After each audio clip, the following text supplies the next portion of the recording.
আজকে দুপুরে খাবার খেয়েছি গরুর বট। আপনারা কে কে পছন্দ করেন গরুর ভুঁড়ি? এটা তো আমার ভীষণ পছন্দ। প্রথমে আমি গরুর বট দিয়ে ভাত খেয়ে নিব।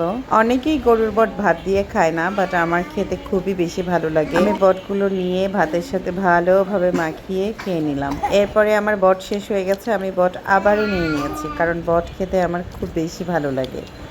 এরপরে আমি নিয়ে নিলাম একটুখানি ভাত, আর এই যে বেলে মাছ রান্না করেছি আলু টমেটো দিয়ে। আপনারা কে কে বাইলা মাছ পছন্দ করেন? কেউ বেলে মাছ বলে, কেউ বাইলা মাছ বলে। আমার ভালোই লাগে আলু দিয়ে টমেটো দিয়ে একটু ঝোল ঝোল রান্না করলে মজাই লাগে।